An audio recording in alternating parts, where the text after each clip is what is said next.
When I walked through the doors of that courtroom, I felt every eye in the place land on me like 1,000 tiny needles. The air was heavy, dense, almost suffocating. My son, Caleb, was sitting next to his lawyer in a gray suit that probably cost more than I used to spend in an entire month when he was a child. Next to him, Madison, my daughter-in-law, wore an ivory-colored dress. She had no doubt chosen carefully to look like the perfect victim in this story. When she saw me walk in, her eyes drifted up toward the ceiling in that characteristic gesture of hers, that silent contempt she had perfected over the years. She rolled her eyes as if my mere presence was a personal offense, as if I were an unavoidable nuisance on her perfect day. I heard an exaggerated sigh escape from her coral-painted lips, which contrasted with the artificial paleness of her face. Caleb didn't even look at me. He kept his eyes fixed on the papers in front of him, as if I were transparent, as if I didn't exist. That indifference hurt more than any insult. I walked slowly down the center aisle, feeling the weight of my 66 years, not in my bones, but in my heart. Each step echoed in the expectant silence of the room. I was wearing a simple beige suit, nothing flashy, nothing to draw attention. I never liked loud theatrics. I always preferred the quiet power, the kind that doesn't need to shout to exist. I sat down in my designated spot, and that's when it happened. The judge entered the room, his black robe swishing slightly with his movement. He ascended to his bench with that natural authority that comes from years of experience. He picked up the gavel, struck it once against the wood, and the sound resonated like a contained thunderclap.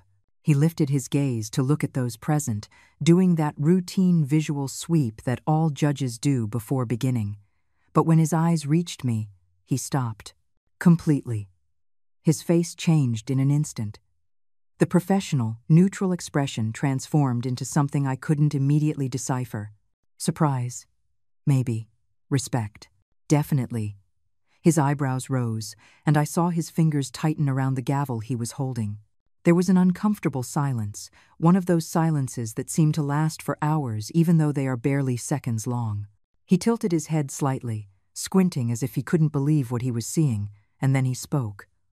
"Hold on," he said in a measured, almost incredulous voice. "The accusations are against Mrs. Vance."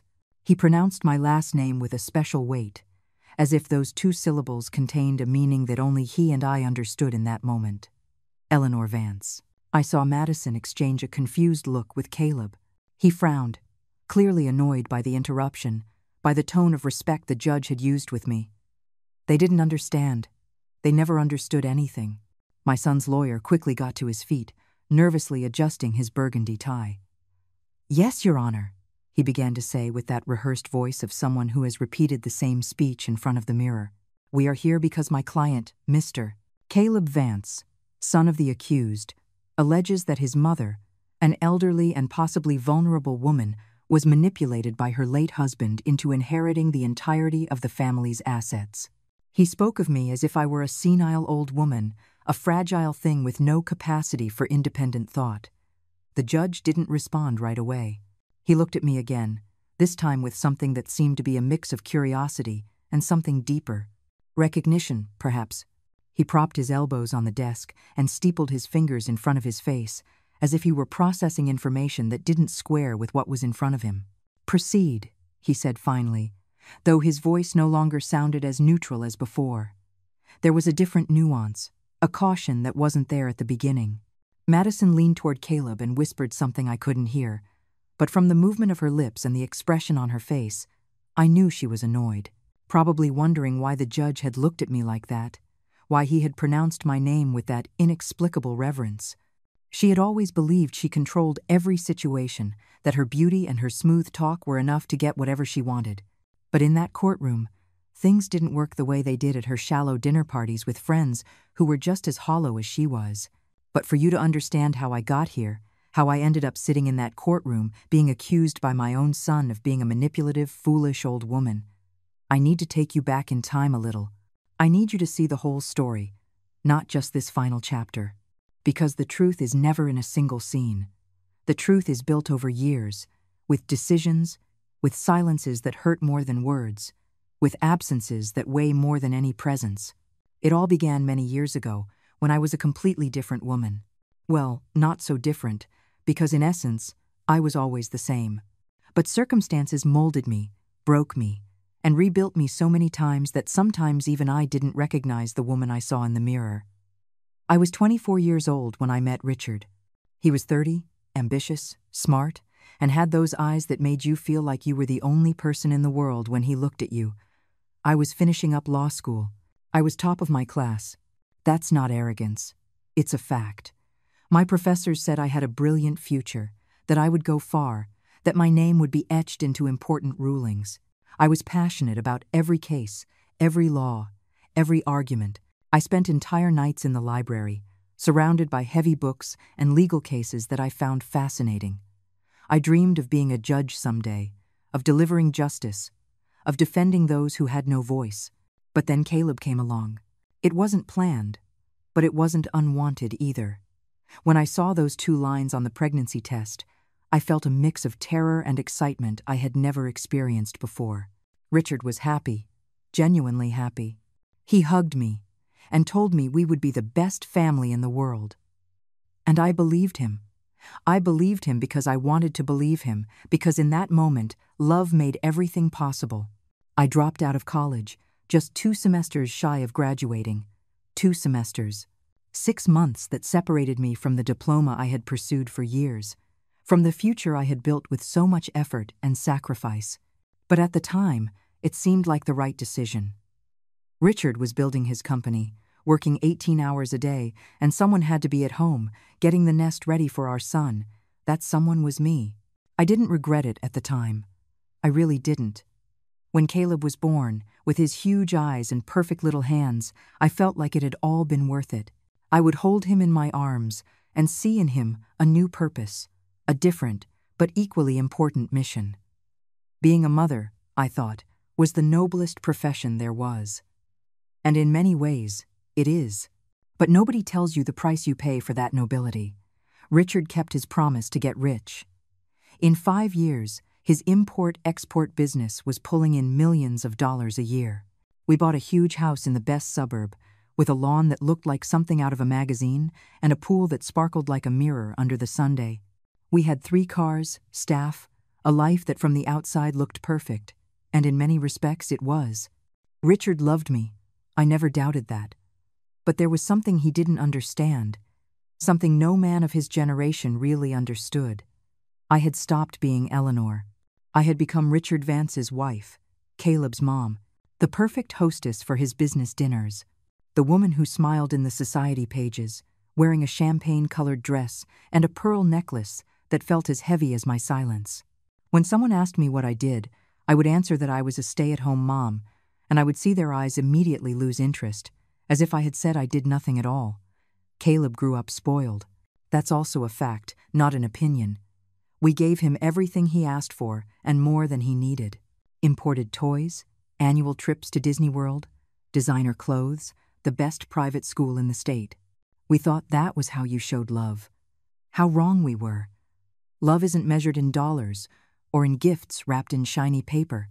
It's measured in time, in presence, in real conversations. But by the time you realize that, sometimes it's already too late. At 16, Caleb was already speaking to me with that condescending tone that would later become his usual way of addressing me. "Mom, you just don't get how the world works now," he would say when I tried to advise him on something. "Mom, that was then. Things have changed." As if my 40-something years had turned me into a relic of the past, someone whose opinions no longer held any value, and I would stay quiet, swallowing my words. Because I didn't want to create conflict. Because good mothers don't argue with their children. Because I had learned to keep the peace at any cost. Richard worked so much that I barely saw him. He would get home late, eat a quick dinner, look over some papers, and fall asleep in front of the television. On weekends, he played golf with his partners or attended corporate events where I accompanied him like an elegant but disposable accessory. Our conversations became transactional. "I need you to pick this up, don't forget that." The bank called about the other thing. We became logistics partners, not husband and wife. But there was one person in that family who did see me. Arthur, Richard's father. He looked me in the eyes when he spoke to me. He asked real questions and waited for real answers. Arthur had been a lawyer his whole life. He had retired at 65, with an impeccable reputation and a mind still as sharp as a scalpel. He was a tall man, with broad shoulders that the years hadn't quite managed to stoop, with silver hair combed back and large hands that were always holding a book or a newspaper. He came over for Sunday dinner every week. It was the only family tradition that remained intact. And while Richard took calls and Caleb locked himself in his room with his video games, Arthur and I would sit on the backyard patio and drink coffee. We talked about everything: politics, history, legal cases in the news. He would tell me stories from his years in the courtroom, of impossible cases he had won, of injustices he had righted. One Sunday, I was 42 and feeling particularly melancholic. Arthur asked me something no one else had bothered to ask in years. "Eleanor," he said as he stirred the sugar in his cup, "you were in law school, weren't you?" It wasn't a question. It was a statement. He knew the answer. I nodded silently, feeling a lump form in my throat. "And why did you leave?" he asked then, looking at me with those eyes that saw too much. I shrugged, trying to seem nonchalant. "For Caleb," I replied. "Someone had to raise him." Arthur set his cup down on the table with more force than necessary. The sound echoed in the silence of the yard. "Eleanor," he said, his voice firm but not harsh. "Raising a child is important, but losing yourself in the process is not." I just stared at him, not knowing what to say. No one had ever said anything like that to me before. No one had validated that feeling of emptiness I had been trying to ignore for years. "You had dreams," he continued. "You had a brilliant future. And you traded it for this." He made a broad gesture with his hand, encompassing the house, the yard, this whole life of appearances I had built. "I'm not saying it's wrong," he added quickly, "but tell me the truth. Are you happy?" The question landed on me like a stone. "Are you happy, Eleanor?" 4 simple words no one had asked me in decades. I opened my mouth to reply with the usual lie. "Yes, of course I'm happy. I have everything a woman could possibly want." But the words wouldn't come out. Instead, I felt my eyes fill with tears I had been holding back for years. Arthur didn't say anything else. He just reached his hand across the table and covered mine with it. That simple gesture, that human touch full of understanding, broke something inside me. It was in that moment, in that yard, bathed in the afternoon sun, with the scent of the flowers I had planted myself floating in the air, that I made a decision. Not immediately, not dramatically, but a seed was planted inside me that day. A seed that would, in time, grow into the woman who would years later show up in that courtroom, facing her own son. 3 months after that conversation with Arthur, Caleb turned 23 and announced he had a girlfriend. Her name was Madison. She worked in PR for an events company and, according to him, was the most incredible woman he had ever met. He brought her to dinner on a Friday night.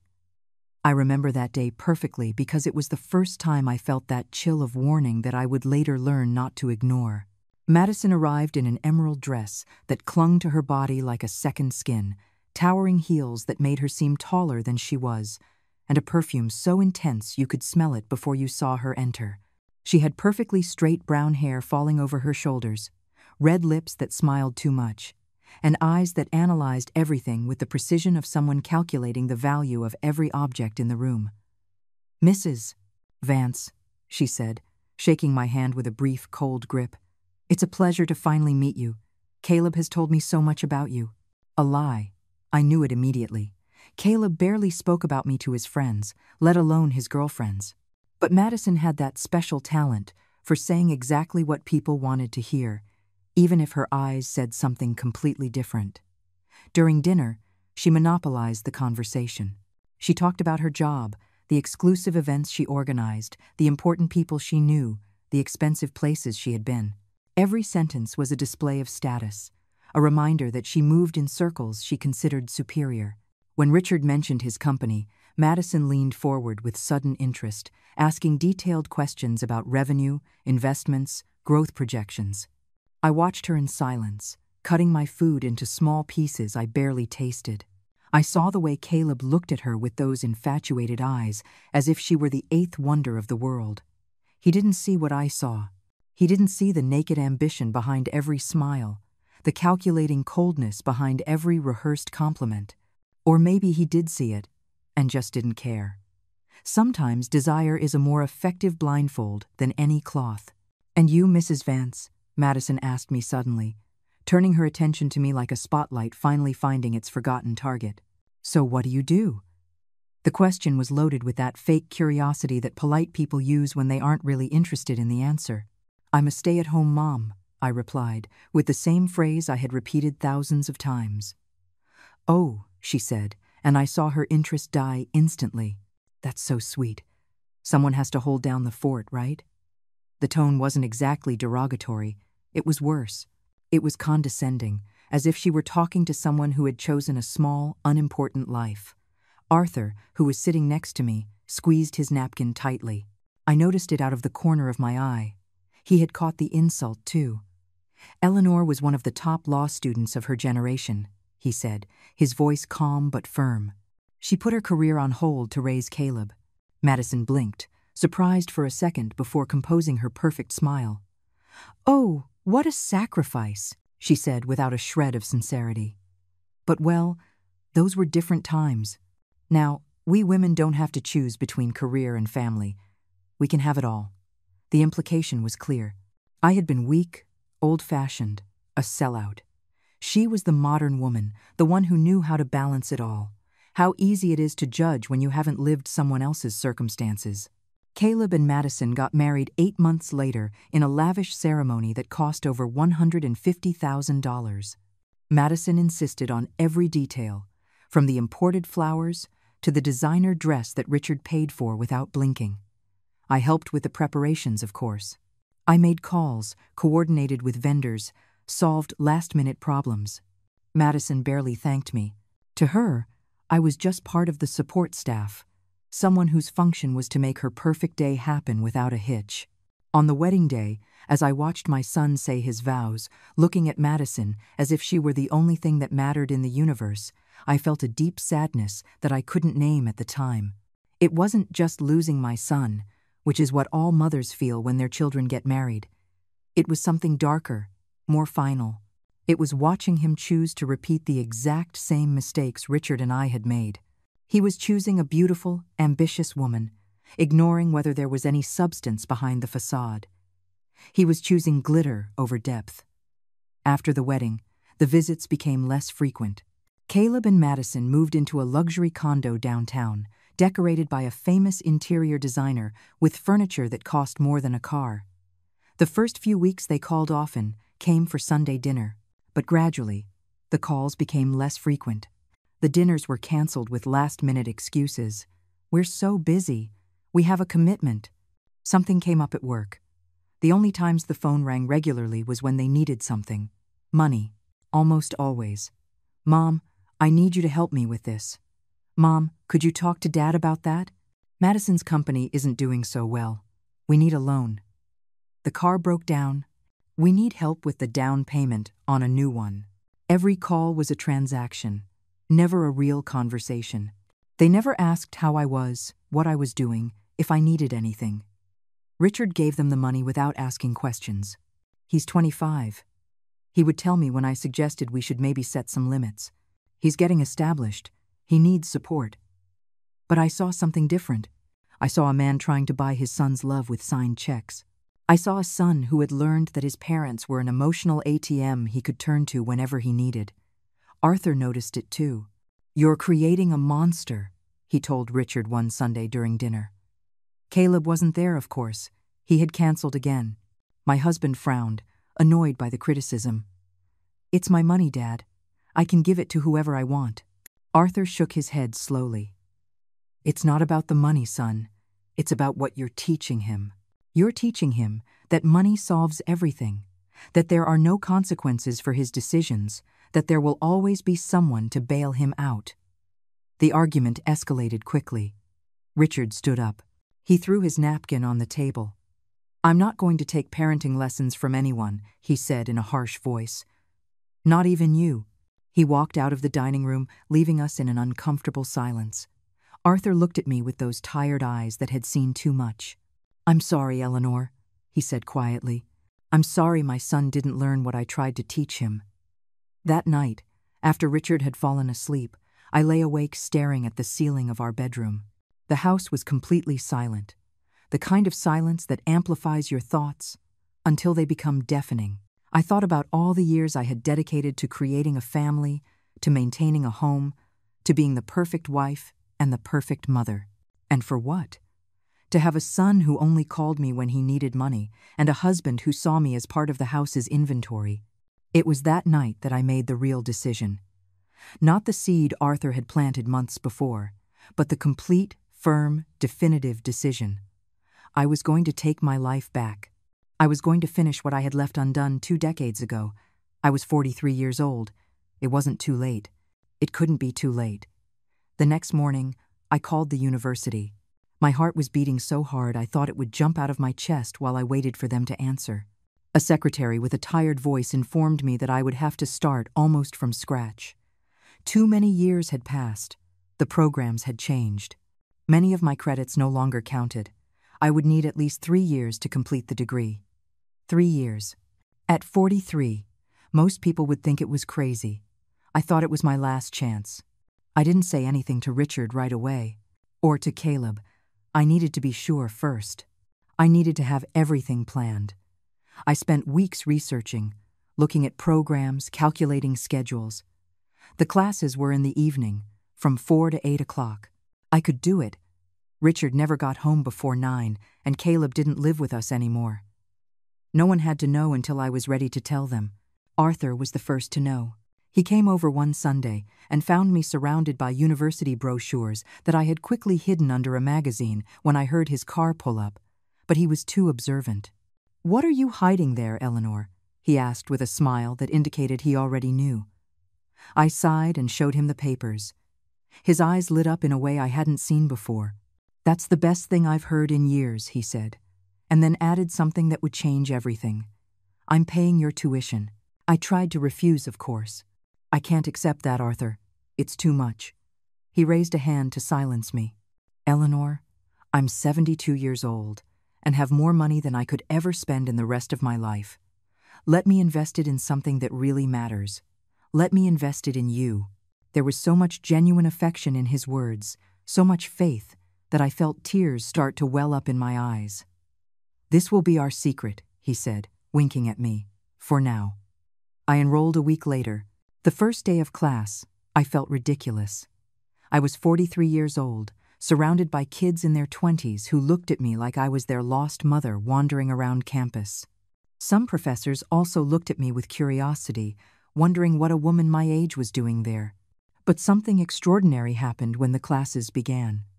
I discovered that my mind was still as sharp as ever. Sharper, even, because now I had life experience to give context to every legal theory. The cases we analyzed were no longer abstract to me. When we studied family law, I thought of all the couples I knew who were trapped in unhappy marriages. When we covered wills and estates, I remembered the fights I had witnessed in families I knew over money and property. Every class was a revelation.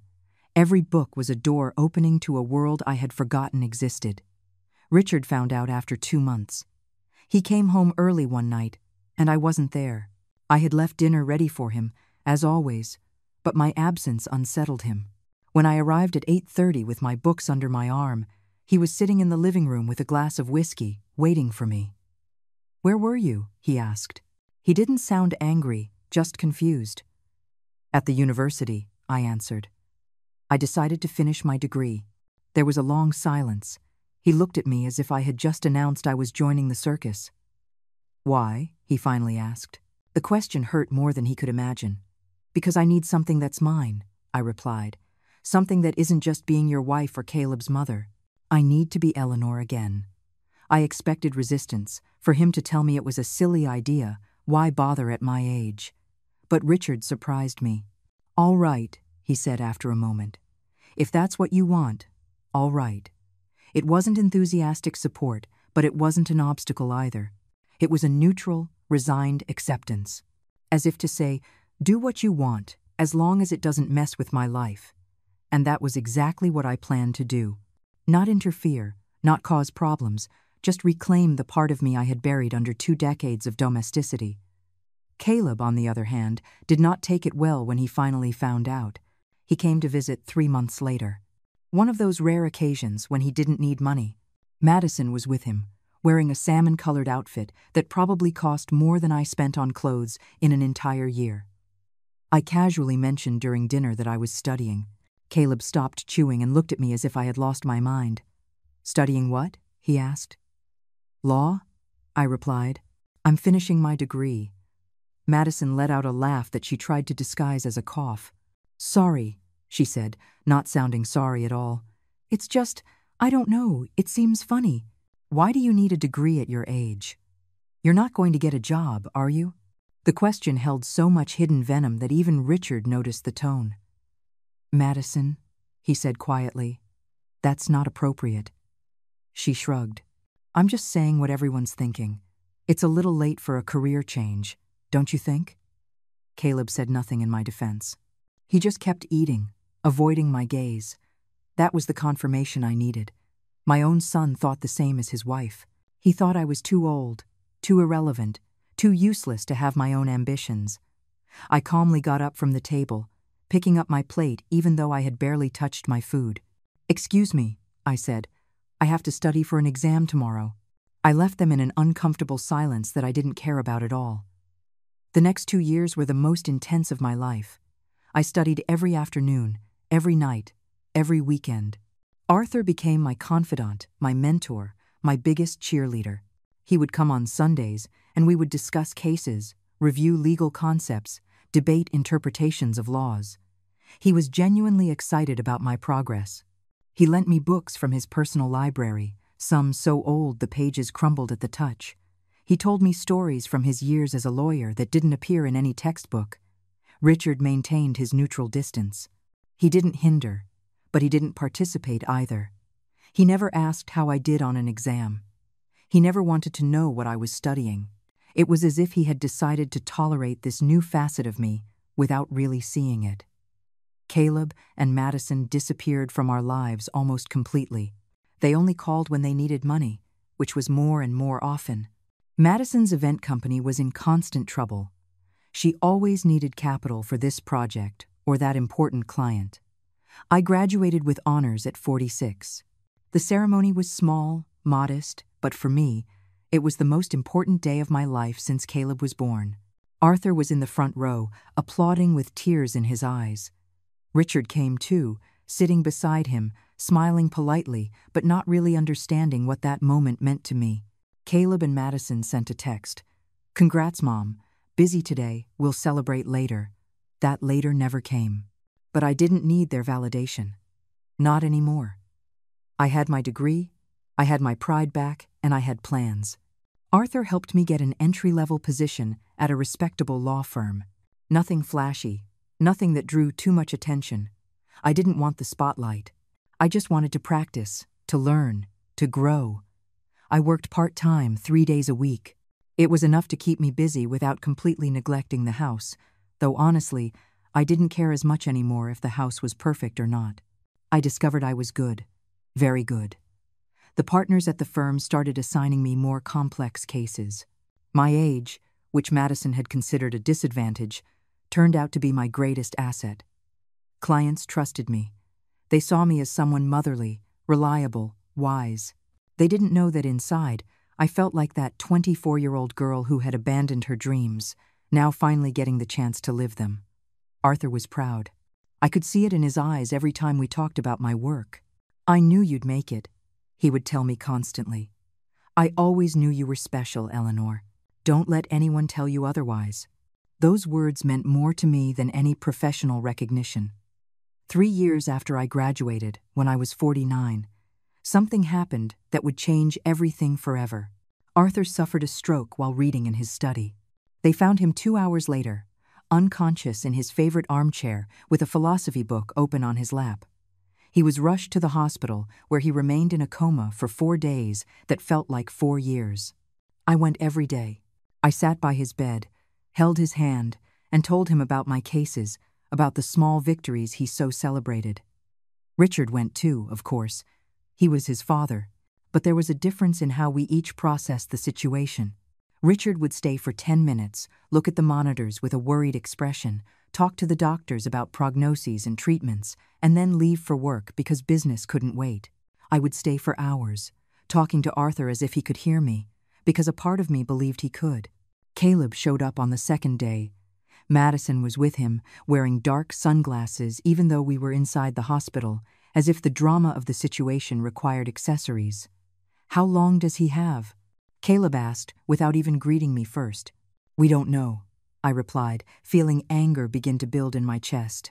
"It's not a matter of time. It's a matter of waiting and seeing what happens." Madison glanced at her watch, a gold Rolex that gleamed obscenely under the fluorescent lights. "We have an important dinner tonight," she muttered to Caleb. "We can't stay long." They stayed for exactly 15 minutes. Caleb stood by his grandfather's bed, not touching him, not speaking to him, just looking at him as if he were a problem that needed to be solved quickly. Madison didn't even get close. She stayed by the door, checking her phone. When they left, they promised to come back soon. They didn't come back until the funeral. Arthur woke up on the 5th day. He opened his eyes slowly, confused, disoriented. I was there, holding his hand. "Eleanor," he whispered in a raspy voice. "You always knew how to stay." Those words broke me. I leaned over and kissed his forehead, feeling the tears run down my cheeks. The doctors said it was a miracle. That man his age rarely recovered from strokes so severe. But Arthur was strong, stubborn, not ready to go just yet. The following months were a slow recovery. Arthur lost mobility on his left side. His speech became slower, more labored. But his mind was still intact, as brilliant as ever. I hired nurses to care for him. I made sure he had everything he needed. Richard paid the medical bills without complaint, but he rarely visited. He was busy, always busy. Caleb didn't show up once during those months of rehabilitation. One afternoon, 6 months after the stroke, Arthur asked me to take him to his study. He wanted to talk to me alone. I helped him sit in his armchair, the same one where he had collapsed. He opened a drawer in his desk with his good hand and pulled out a manila envelope. "Take this," he said, extending it to me. I looked at it, not understanding. "What is this?" "Open it," he replied with a tired smile. Inside were legal documents. Lots of them. My name appeared over and over. Arthur had changed his will. He was leaving me his entire library, all the law books he had collected over a 50-year career. He was leaving me $500,000 so I could start my own firm if I wished. He was leaving me his contacts, his archived cases, his entire professional legacy. "I can't accept this," I said, my voice breaking. "You have a son. You have a grandson." Arthur shook his head slowly. "Richard has his own fortune. He doesn't need mine. And Caleb? Well," he paused, choosing his words carefully. "Caleb learned to value money, but he never learned to value knowledge, character, the real legacy. You do. You understand what really matters. That's why I want you to be the one to continue what I started." He took my hand with his trembling one. "Promise me you won't waste this gift, Eleanor. Promise me you'll be the brilliant lawyer I always knew you were." I promised him. How could I not? This man had believed in me when no one else did, had invested in me when my own family ignored me. I owed him everything, but there was something else in that envelope. A letter, written in his shaky handwriting. It had probably taken him hours to complete. I read it with tears falling onto the paper. The letter said beautiful, painful, true things. It said I had been the daughter he always wanted, that he was proud of me in ways he had never been proud of his own son, even though he loved Richard with all his heart. It said he saw how I had sacrificed, how I had lost myself, and how I had finally found myself again. It told me not to let anyone, not even my own family, dim the light that had been reignited in me. The letter ended with a line that I still remember word for word. "The true legacy is not the money you leave, but the difference you make in the lives you touch." Arthur passed away 3 weeks after giving me that letter. He died peacefully, in his sleep, surrounded by his beloved books. The funeral was large because he had been a respected man in the legal community. Judges, lawyers, professors, former clients came. They all shared stories about how Arthur had helped, inspired, guided them. I remained silent during the ceremony, holding back a grief that was so deep it had no words to express it. Caleb was late to the funeral, of course. Madison was with him, wearing a tight black dress that was too sexy for a funeral, but she never understood the concept of appropriate. They stood in the back, whispering to each other, checking their phones. When the service was over, Caleb approached Richard. "We need to talk about Grandpa's will," he said, not even feigning sadness. "What did he leave me?" Richard looked at him with an expression I couldn't decipher. Weariness? Maybe. Disappointment? Definitely. "We'll see at the reading of the will," he replied. Caleb wasn't satisfied. "But I have a right to know. I'm his only grandson." Richard didn't answer, just walked away, leaving Caleb with his words hanging in the air. The will reading was a week later. Arthur's lawyer, an older man named Samuel who had been his partner for decades, gathered us all in an office that smelled of old wood and ancient books. Richard was there, I was there, and Caleb and Madison were there. Samuel opened the document with solemnity and began to read. Arthur left the majority of his estate to Richard, as expected. The house, the investments, the main bank accounts. But when Samuel read my name, the atmosphere in the room shifted. To my daughter-in-law, Eleanor Vance, I leave my entire library, my collection of legal cases, and the sum of $500,000 for her to establish her own legal practice. There was a shocked silence. Caleb shot to his feet so fast his chair fell backward. "What?" he yelled. "That can't be legal. She's not blood-related." Samuel looked at him with a cold expression he must have practiced over decades of dealing with disgruntled heirs. "Mrs. Vance is family by marriage, and your grandfather had every right to leave his estate to whomever he wished. The will is completely legal and valid." Madison leaned toward Caleb, whispering furiously, $500,000, that's our money. It should be ours. He never gave us anything. "Because you never earned it," Richard said, his voice low but firm. "My father gave that money to Eleanor because she deserved it." Caleb and Madison stormed out of that office like hurricanes of contained rage. They didn't say goodbye. They didn't even look at me. They just left, leaving a trail of poison in the air. On the way home, Richard drove in silence.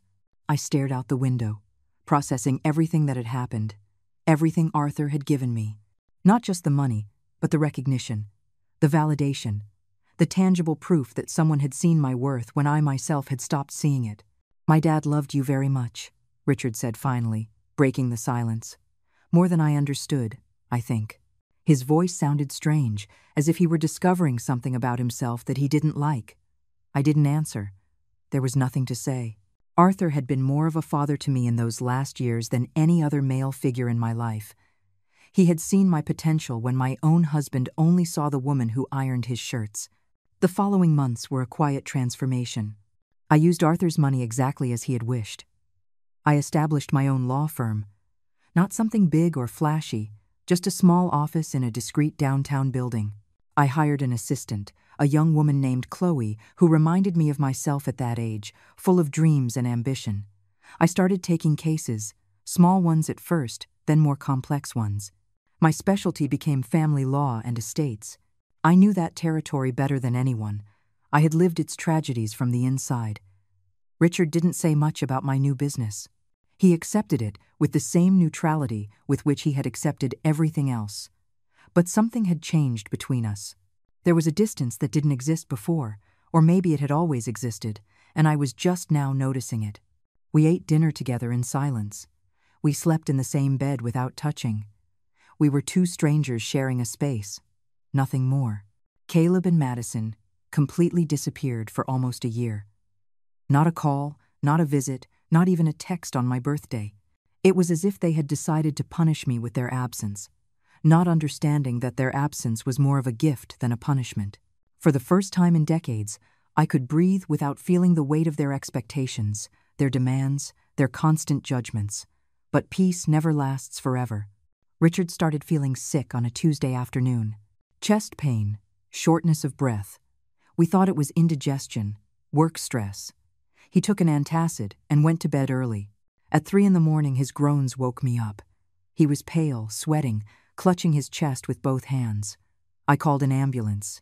The paramedics arrived in 8 minutes, which felt like 8 hours. Massive heart attack, the doctors at the hospital said. We need to operate immediately. I signed the papers with trembling hands.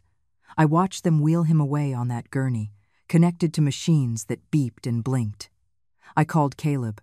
He didn't answer. I left him a message. Your father is in the hospital. It's serious. Please come. 3 hours passed before he called me back. What happened? He asked, his voice sleepy, annoyed. It's 6 in the morning, Mom. Your father had a heart attack. He's in surgery right now. There was a pause. I'll be there in an hour, he finally said. But he didn't arrive in an hour. He arrived 4 hours later, when Richard was already out of danger, awake but weak, with tubes coming out of his body and monitors tracking every beat of his tired heart. Madison was with him, of course. She was wearing designer ripped jeans and a lavender blouse that probably cost more than a nurse's monthly salary. How is he? Caleb asked, looking at his father with an expression that I couldn't tell was genuine concern or just social obligation. Stable, I replied. The doctors say he got lucky. He'll need to completely change his lifestyle, reduce stress, eat better, exercise. Caleb nodded distractedly. And the business? He asked. Who's going to run the company? There it was. The real question, the only one that truly mattered to him. We'll figure that out later, I said in a dry voice. Right now, the important thing is for your father to recover. Madison approached Richard, touching his hand with her perfectly manicured, nude-colored nails. Mr. Vance, she said in a honeyed voice. You had us so worried. Richard looked at her as if he were seeing right through her, seeing the falseness, the rehearsed performance. They stayed for 20 minutes. Then Caleb said he had an important meeting he couldn't cancel. Madison muttered something about a client who was waiting. They promised to come back the next day. They didn't come back. I stayed at the hospital day and night for a full week. I slept in an uncomfortable chair next to Richard's bed, ate what I could from the vending machines, showered in the visitor's bathroom.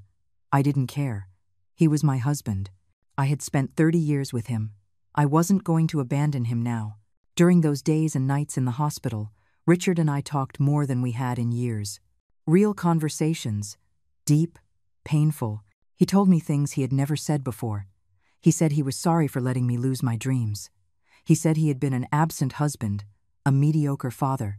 He said Arthur had been right about Caleb, that they had created a spoiled, ungrateful son who only saw them as resources.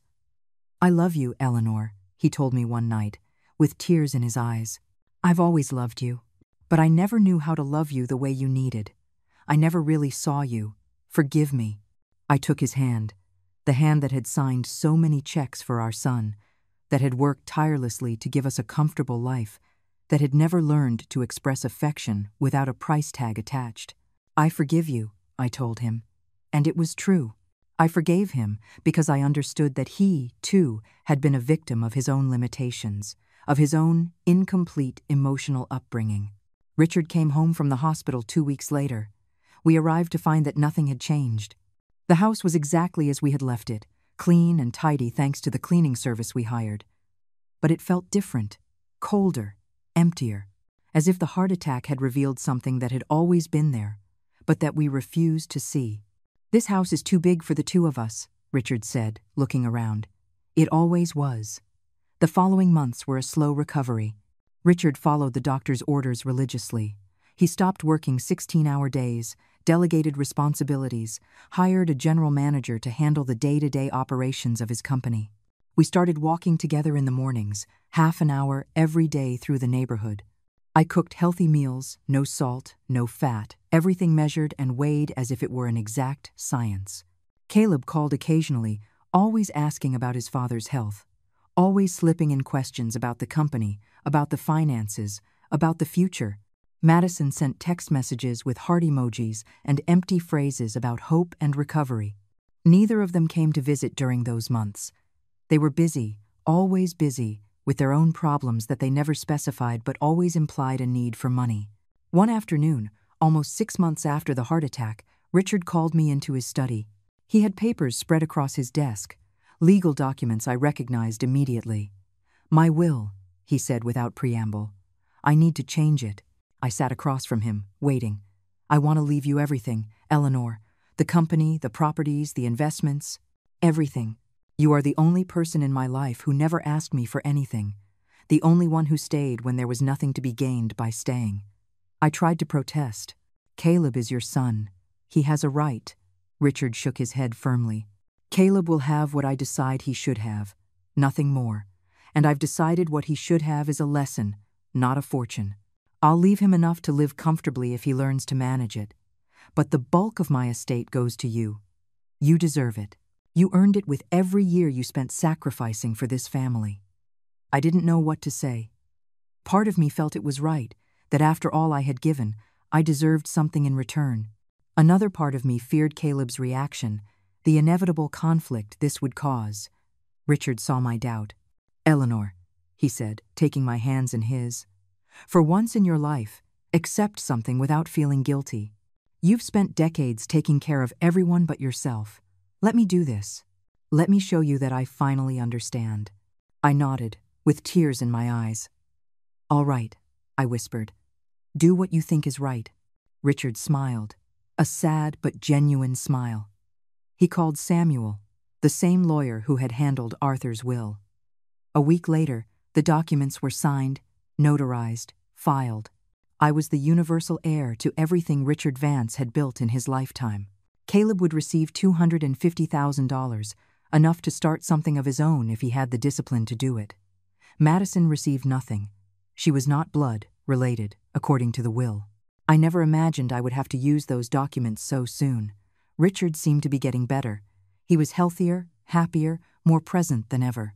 We talked about future plans, about traveling together, seeing places we had always put off, about building a second stage of our marriage, a better, more conscious one. But fate had other plans. Richard suffered a second heart attack on a Tuesday morning while we were having coffee on the patio. One moment he was smiling, telling me a story about a new employee. The next, he was clutching his chest and falling from his chair. I called the ambulance, screamed his name, tried to remember the CPR techniques I had seen in movies, but it was no use. By the time the paramedics arrived, Richard was already gone. Richard's funeral was even larger than Arthur's. Business leaders, partners, employees, clients, they all came to pay their respects to the man who had built an empire from scratch. I sat in the front row, dressed in black, my heart so numb I couldn't even cry.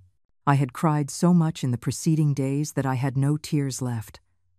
All that remained was a deep emptiness, a sense that everything I had known for 30 years had just vanished. Caleb sat next to me with Madison. For the first time in years, my son had hugged me when he saw me. It was a brief, awkward hug, but it was more physical contact than we'd had in a decade. "I'm so sorry, Mom," he whispered, his voice cracking. "Me too," I replied. And it was true. I didn't just regret Richard's death. I regretted everything we hadn't been. Everything we could have been if we had made different choices. During the wake, Madison stuck to me like never before. She brought me water, asked if I needed anything, touched my arm with gestures that were meant to be comforting. It was so fake, it was almost comical. But I was too tired to confront her, too emotionally exhausted to point out her hypocrisy. I just nodded and murmured thanks while I stared at the closed casket where the man I had spent half my life with lay. After the funeral, Samuel asked to see me in his office.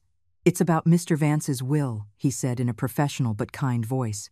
"We need to do the official reading." We scheduled the appointment for a week later, time that was supposedly to allow the family to process their grief. But I knew it was to allow people to prepare for the inevitable fight over money that would come. During that week, Caleb visited me 3 times. 3 times in 1 week, when months had passed without me seeing him. He came with different pretexts. He wanted to make sure I was okay. He needed some of his father's papers. He wanted to talk about the funeral arrangements. But I saw through every excuse. He was nervous, anxious, calculating how much he would receive from his father's inheritance.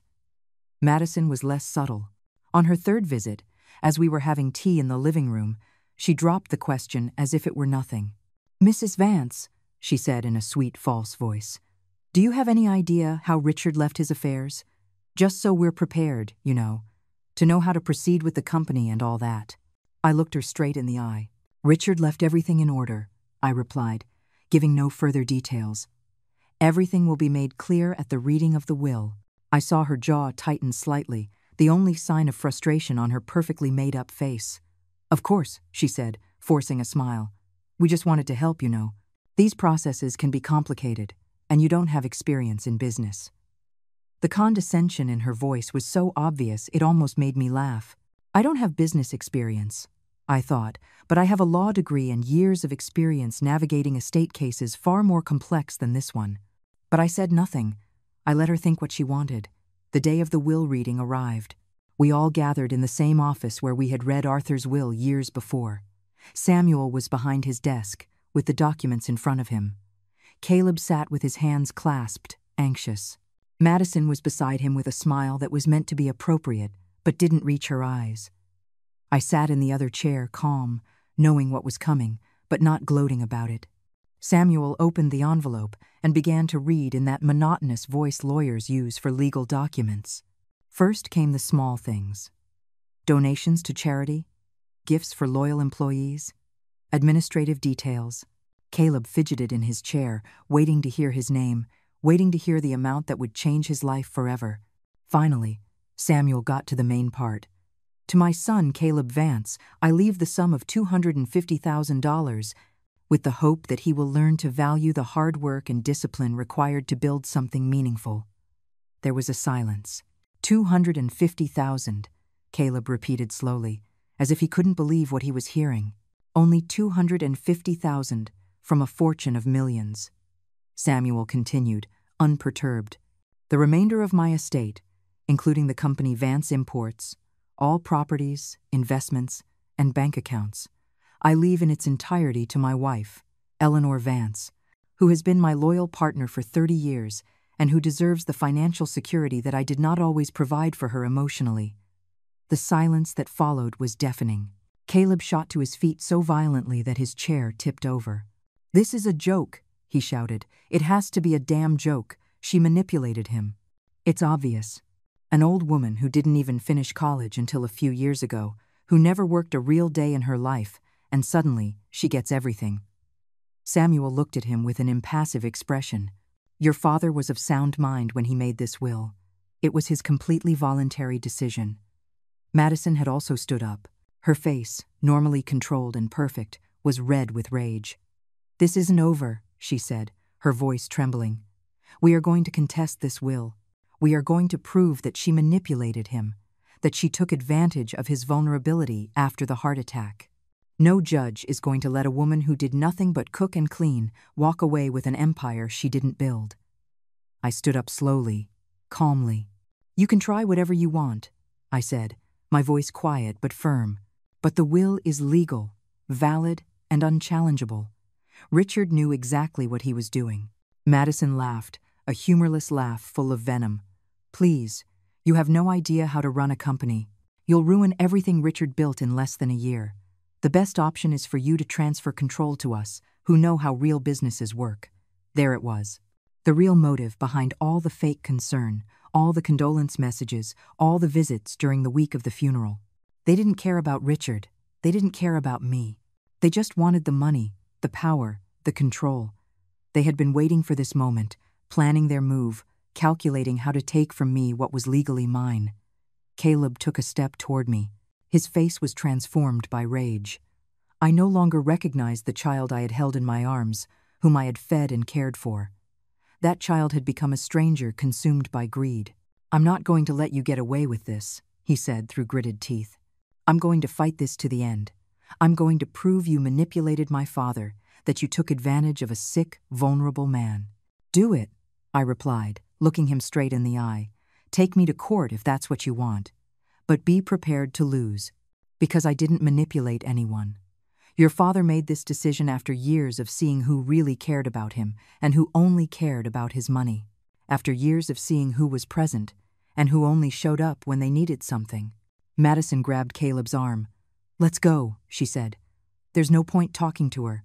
She's clearly enjoying this. Let's get a lawyer and settle this the right way." They stormed out of the office, leaving a trail of threats and promises of legal war. The door slammed shut behind them with a bang that shook the walls. I sat down again, feeling the weight of what had just happened. Samuel looked at me with a sympathetic expression. "I'm sorry, Eleanor," he said.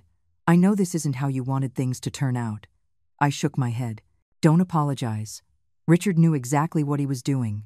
He knew this would happen, and he still made this decision. I have to respect that."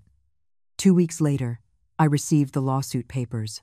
Caleb and Madison were suing me for undue influence, alleging that I had manipulated Richard when he was in a vulnerable mental state after his heart attack. They were asking for the will to be invalidated and for the assets to be distributed according to intestate succession laws, which meant Caleb would receive half of everything as the only child. I read the documents with professional calm, analyzing every argument, every allegation. They were weak, predictable, easy to refute. But I knew this wasn't about the legal strength of their case. It was about pressure, about making me feel guilty, about betting that I would give in to avoid the public scandal of a legal battle against my own son. But they had miscalculated. I was no longer the woman who gave in to keep the peace. I was no longer the one who swallowed her words to avoid conflict. I hired the best litigator I could find. His name was Gregory. He was 58, with an impeccable reputation and a 92% win rate in estate cases. We met in my office. I spread all the documents on my desk, and I told him the whole story without omitting a single thing. Every painful detail, every abandonment, every call that only came when they needed money. Gregory listened attentively, taking occasional notes, nodding at the right moments. When I finished, he leaned back in his chair and looked at me with a thoughtful expression. "Eleanor," he said, "this case is solid. The will was made with all legal formalities. Richard was of sound mind, and we have medical documentation to prove it. Besides, I understand you're a lawyer yourself." I nodded. "I specialize in family and estate law." A slow smile spread across his face. "Then you understand exactly how weak your son's case is. They're betting you'll be intimidated, that you won't want to go through the public scandal. But if you're willing to fight, we are going to destroy them in court." The word destroy felt strong, almost violent. But there was a kind of justice in it, too.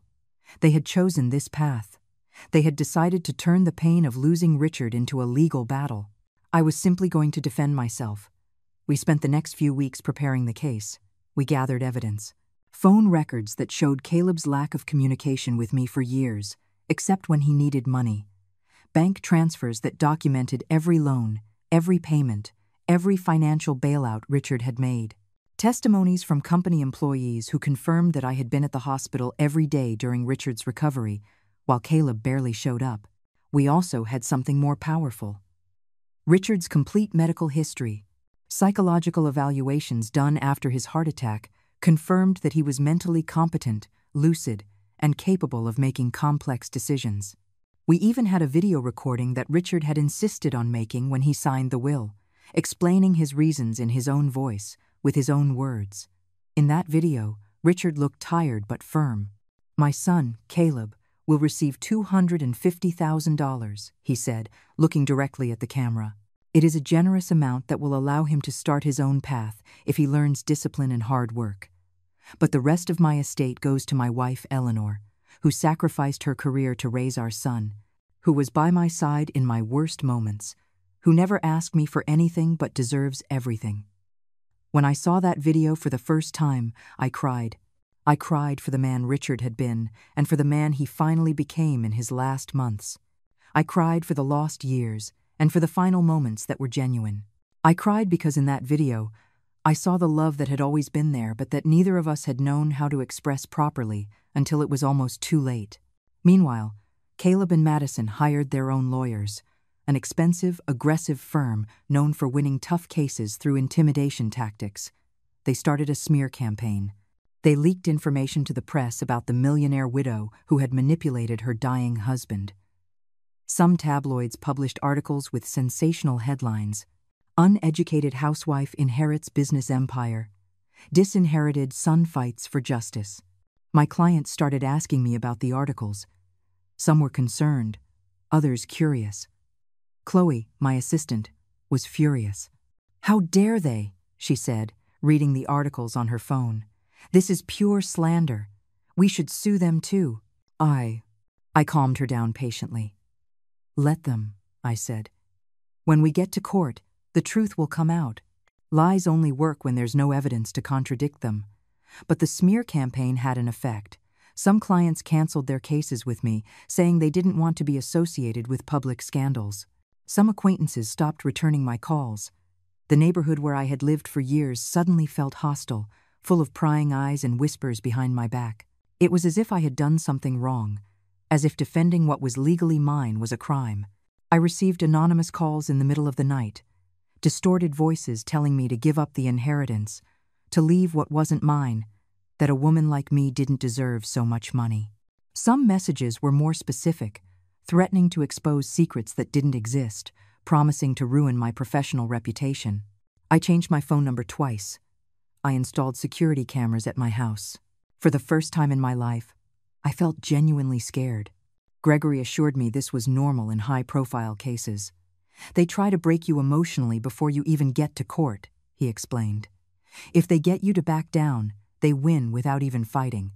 But if you stand firm, if you show them you won't be intimidated, they'll eventually realize they're going to lose. So I stood firm.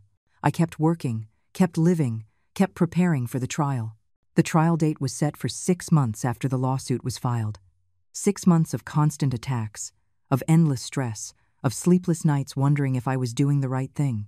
6 months of questioning whether it was worth the fight, whether it wouldn't be easier to just split the inheritance and be done with it all.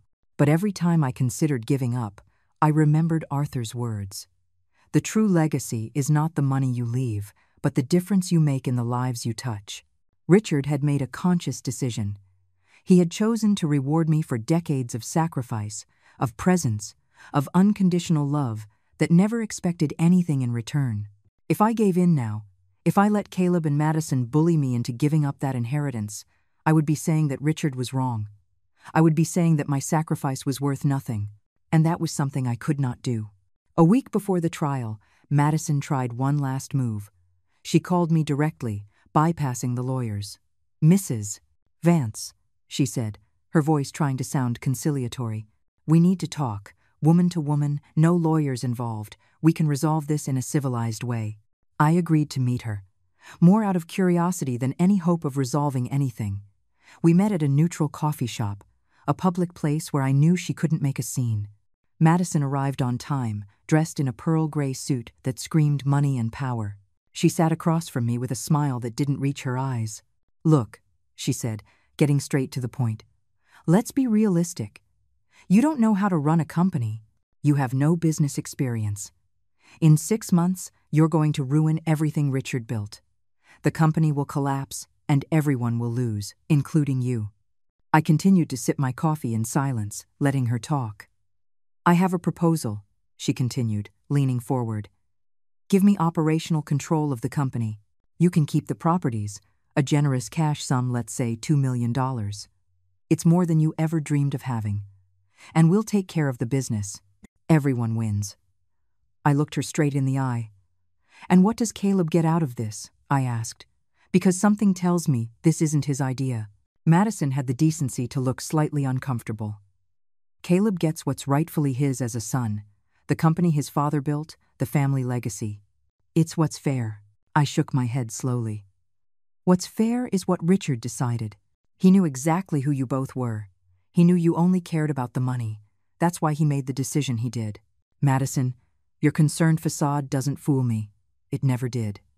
Her face hardened, the pleasant mask falling away completely. "You're making a mistake," she said in a cold voice. "In court, we are going to destroy you. We'll prove you're a manipulative gold digger who took advantage of a sick man. When we're done with you, there will be nothing left of your precious reputation." I stood up, leaving money on the table for my coffee. "Try it," I said. "I'll see you in court." I walked out of that coffee shop, feeling something I hadn't felt in months: clarity, absolute determination. There were no more doubts. There was no more guilt. I was going to fight with everything I had. I was going to win not just for myself, but for Richard, for Arthur, for all the versions of myself that had been ignored and underestimated for decades. And so we arrived at the day of the trial. The moment I crossed those courtroom doors and saw Madison roll her eyes when she saw me enter. The moment the judge stopped when he saw me, when his face changed from neutral to surprised. The moment he said those words that made the entire room tense up. "Hold on. The accusations are against Mrs. Vance. Eleanor Vance." The judge took off his glasses and looked at me with renewed attention. "Mrs. Vance," he said, his voice now holding something that hadn't been there seconds before. "You're Eleanor Vance, the attorney who handled the Thompson case against the state 3 years ago." It wasn't a question. It was a statement seeking confirmation. I gave a slight nod. "I am, Your Honor." I saw the color drain from Madison's face. I saw Caleb lean toward his lawyer, whispering frantically. They didn't know. They never knew. To them, I had always been just Mom, just Dad's wife, just the unimportant stay-at-home mom who cooked and cleaned. They never bothered to find out what I had done with my life after they stopped paying attention. They never asked, never looked into it. The Thompson case had been one of my biggest triumphs. A 60-year-old woman who had been swindled by her own family, stripped of her pension and her home through fraudulent documents. I had taken the case pro bono. I had fought for 2 years against corporate lawyers with unlimited resources, and I had won. Not only did I get back everything they had stolen from her, but I managed to get those responsible criminally prosecuted. The case had been in all the legal journals. It had set important precedents. The judge was the same magistrate who had presided over that case. He remembered my work. He remembered my tenacity. He remembered how I had dismantled every one of the defense's arguments with surgical precision. And now he saw me on the other side, being accused of the exact same kind of manipulation I had fought against years before. The irony was so thick I could almost taste it. "Proceed," the judge said finally, though his tone had changed completely. The bureaucratic neutrality was gone. Now there was interest, curiosity, maybe even anticipated respect for what he was about to witness.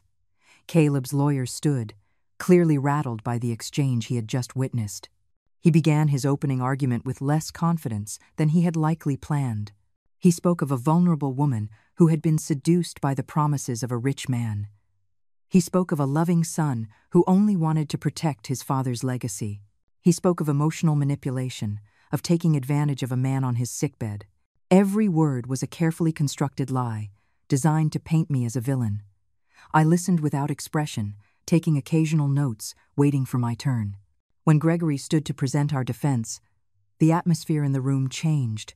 He had a presence that demanded attention, a voice that filled the space without needing to shout.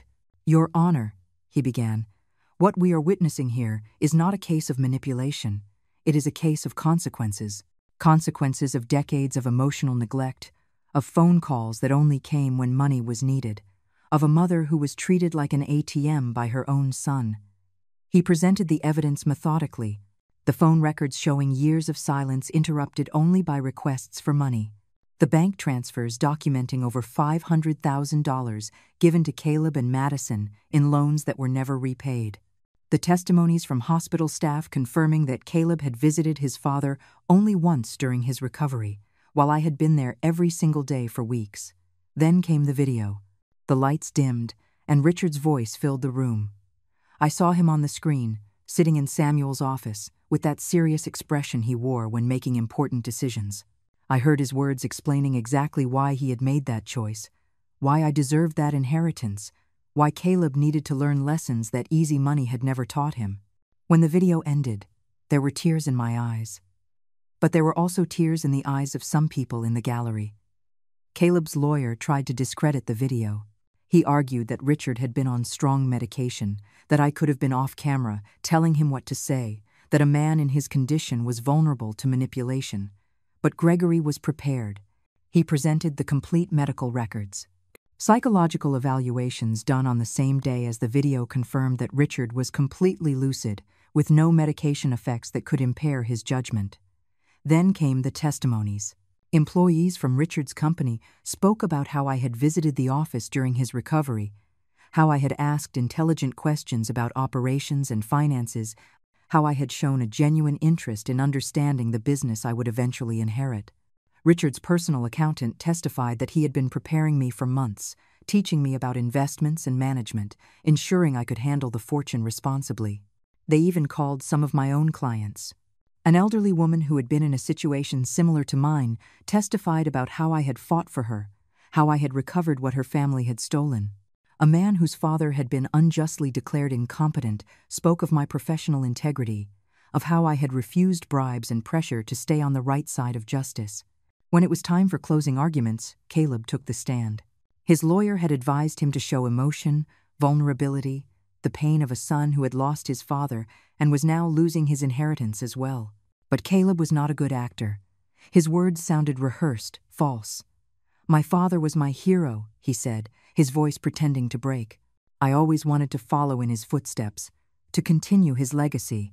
And she," he pointed an accusing finger at me, "she stole that chance from me." Gregory destroyed him on cross-examination.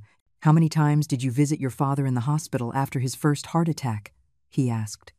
Caleb hesitated. "I don't know, several times." Gregory presented the hospital's visitor logs. "Once, Mr. Vance. You visited him exactly 1 time in 3 weeks of hospitalization." Caleb turned pale. "I was busy with work," he muttered. "And how much money did your father loan you in the last 5 years?" Again, Caleb hesitated. "I didn't keep an exact count." Gregory smiled humorlessly. $730,000, documented in transfers that were never repaid. Do you call those loans? Or do you call them subsidies for a lifestyle you couldn't sustain? The room was in absolute silence. Caleb had no answer. He looked down, defeated, and was excused from the stand. When it was my turn to testify, I went up calmly. I swore to tell the truth and sat down, looking directly at the judge. Gregory asked me basic questions first, establishing my history, my sacrifice, my abandoned and then reclaimed career. Then he got to the important question. "Mrs. Vance, did you manipulate your husband into changing his will in your favor?" "No," I answered, my voice firm and clear. "Richard made that decision completely on his own. I didn't even know he had changed his will until after his death.